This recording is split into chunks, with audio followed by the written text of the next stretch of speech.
Let's talk about measurement.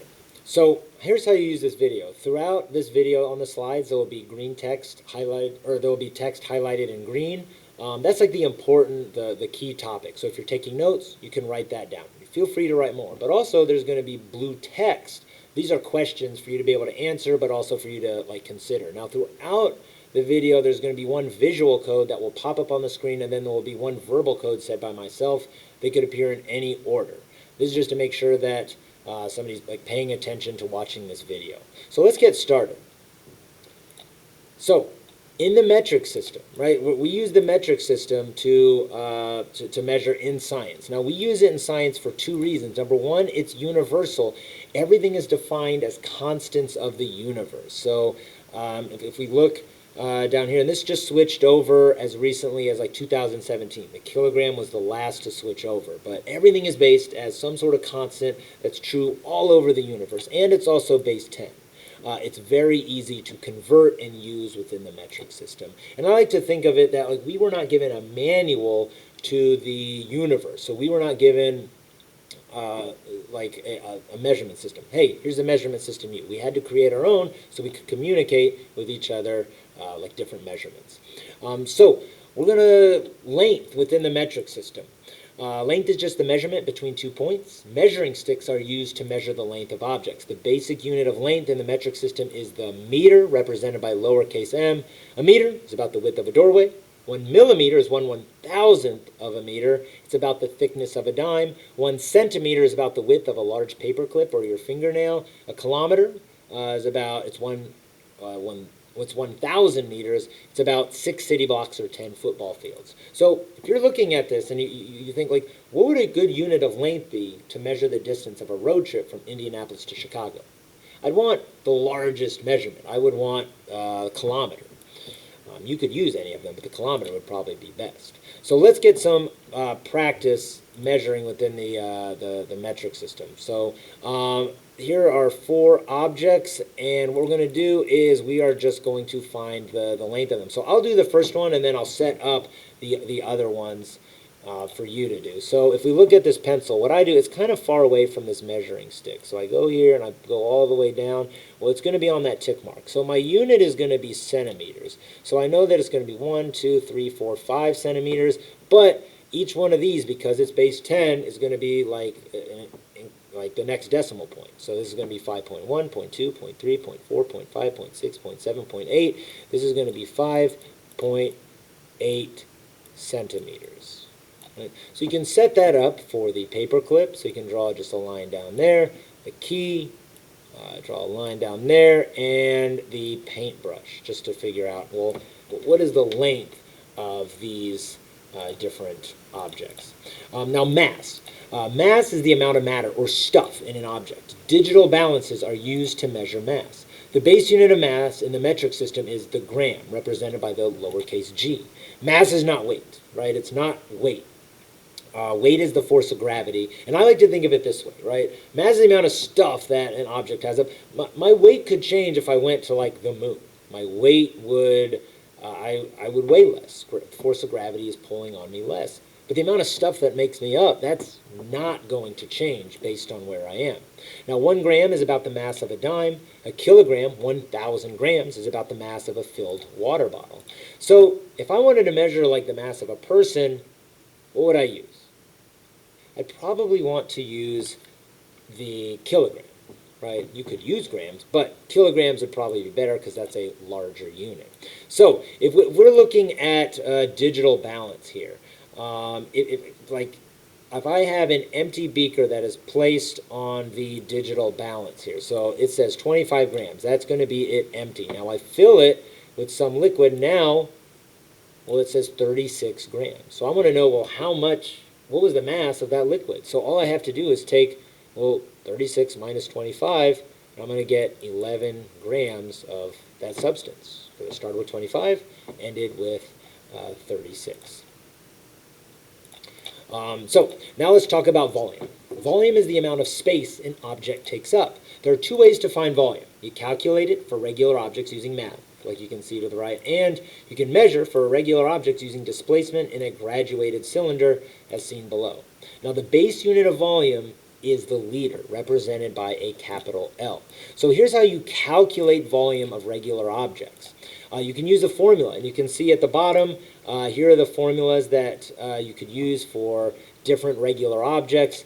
I'm really going to be concerned with the rectangular prism, or the box, using the formula length times width times height. Let's calculate the volume of the rectangular prisms to the right. So I'm going to do a couple. I'll set up some other ones. Let's do this first one. It's real easy. 2 centimeters, 2 centimeters, 2 centimeters. So I multiply them. Length times width times height. 2 times 2 times 2 is going to be 8. Now here's the trick though, right? Now the unit is a centimeters cubed, because I'm multiplying centimeters times centimeters times centimeters. Well, centimeters cubed is 1 milliliter, or 1/1000th of a liter. Those are the same measurements. And you've probably heard of centimeters cubed before if you've ever watched a show like about doctors, and they say, give me 10 cc's of this medicine stat. That's what cc stands for. It stands for cubic centimeter. Now let's do another one. Let's do this one real fast. All right, how about this one? So I've got 2 times 2 times 10 now. So 2 times 2 is 4, times 10 is 40. No, it's 40 centimeters cubed, or 40 milliliters, right? So you can practice, you can do the rest of them. There's a few problems there that you can do. But how can we find the volume of irregular objects like a rock? So there's no equation just to find for this rock. So that's when we need to use what's called displacement, is when an object pushes water out of its way. So remember, 1 centimeter cubed is 1 milliliter. So we used a graduated cylinder. Now when using a graduated cylinder, always read the liquid level at the bottom of the meniscus, which is that curved surface within the liquid. So that's here, right here. This is the meniscus. Now I'm reading it. I want to be level with it. Your eyes are level, and then you want to read right there. That's how you want to read the graduated cylinder.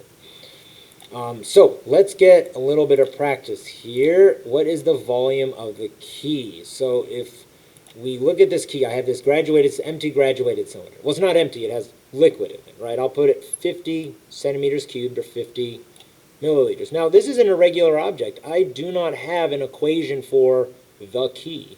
So I just place it into the graduated cylinder with that water, and notice the water is going to displace. It's going to rise. So here's how you find it. I started with 50 centimeters cubed. It rose to 60 centimeters cubed. You just subtract them, right? 60 minus 50 is going to be 10 centimeters cubed, or 10 milliliters most likely. Most graduated cylinders will be milliliters. But remember, those are the same. 1 centimeter cubed is 1 milliliter. So let's just get some quick practice here, right? So if I was doing this, these are some practices that, or some questions that you can ask. So I've got this empty graduated cylinder, well, with some liquid, and I need to find, each one of these tick marks is 1 milliliter, right? So it's 10, 11, 12. So I'm starting with 12 milliliters. Remember, 1 milliliters is centimeter cubed, so don't get confused that I'm switching back and forth.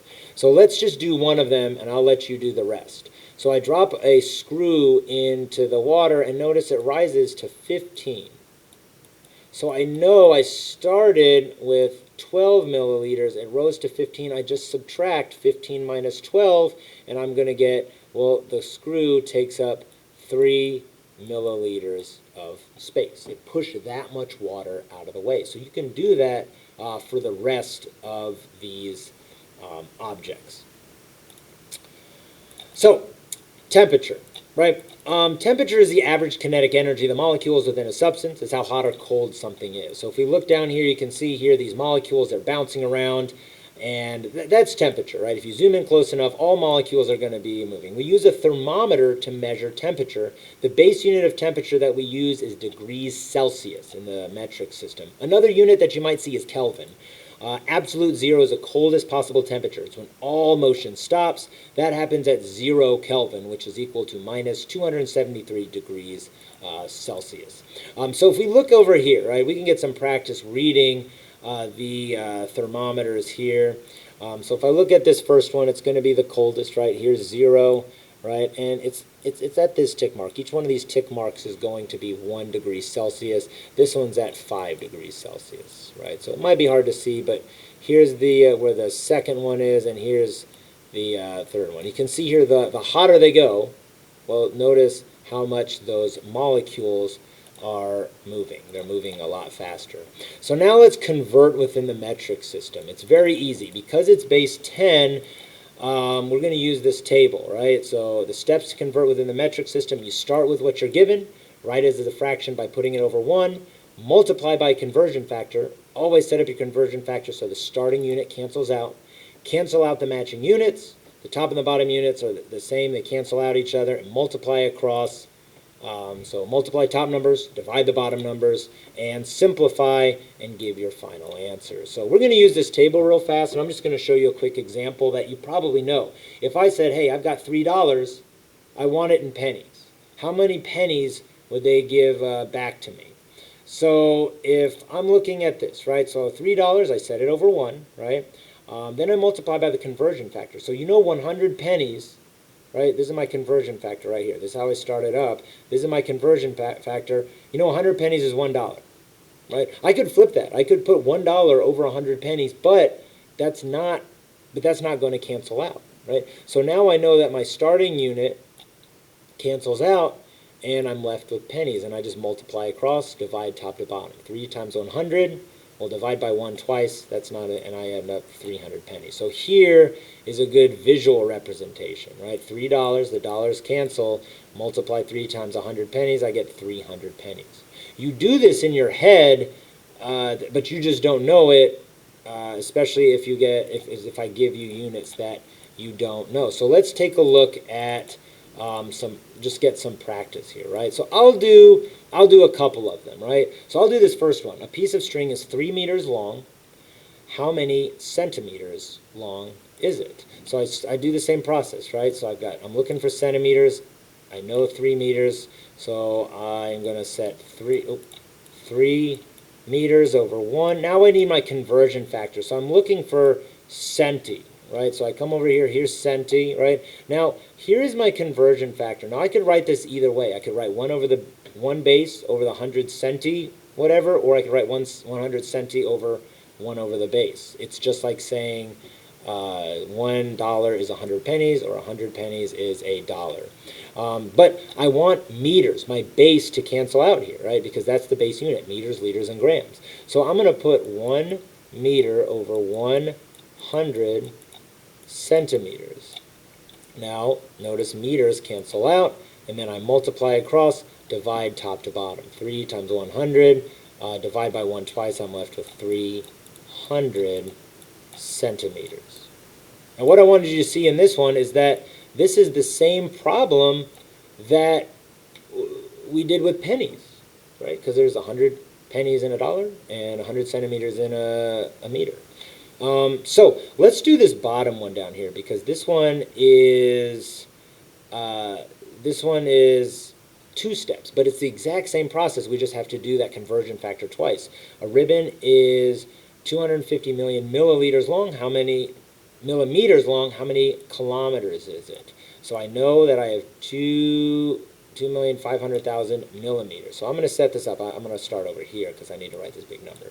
2,500,000, and this is millimeters. Oh, I already ran out of space. And I put that over 1. So I want to get to the base unit, right? So if you look over here, my base unit is the meter, right? So it's right here. So now I'm looking for milli, and that's down here. This is 1/1000th of the base meter. Now I want millimeters on the bottom, so I don't have to flip this one this time, because I have 1 meter is 1,000 millimeters.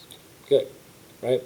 So I'm almost there, but I need to get to kilometers, right? So I look for that prefix kilo. Here is my conversion factor. Now, I want kilo on the top. That's the one that I'm looking for. So I do need to flip this one. So I need 1 kilometer is 1,000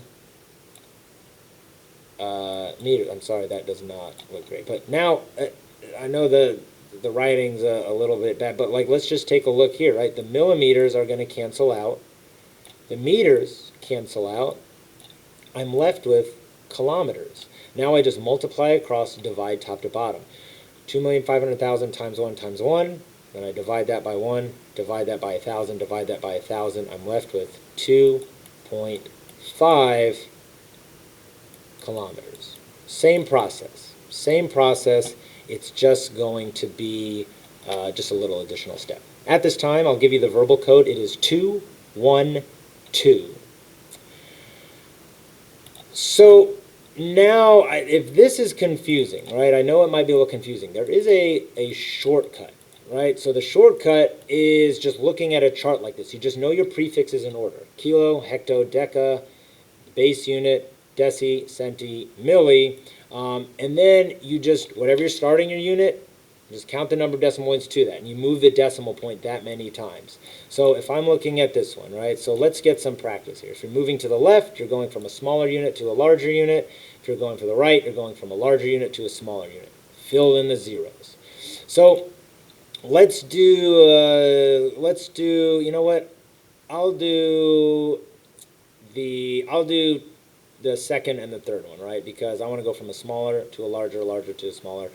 So the second one is convert 250 milliliters. Oh, I should have written it. Oh, well, it doesn't matter. 2 liters. I guess, yeah, 2 liters. So I like to think it's like I'm playing a board game. I'm starting with milliliters, and I need to get to the basic unit, the liter. So I'm going to move my decimal 1, 2, 3 to the left. So I'd start here, 1, 2, 3, and that's where my decimal point is, and I get 0.25 liters. Right, so I went from liters, I knew milliliters, I went 2 liters. Now, let's do this last one. I want milligrams, 0.75 kilograms. That's where I'm starting. 0.75 kilograms, and I shouldn't have, I'll just wrote 0.75 down here, right? I'll write it because I need to move the decimal. So I'm starting with kilograms. I need to get to milligrams. So I need to move the decimal 1, 2, 3, 4, 5, 6 to the right. 1, 2, 3, 4, 5, 6 decimal points right there, and I need to fill in some zeros. So my answer is 750,000 milligrams. And that's how easy it is to convert within the metric system. But I wanted to show you how, like, the thought process before I did the shortcut. So just as a final thought, remember there's too much unknown in the universe to take a break from learning. Get out there and question everything.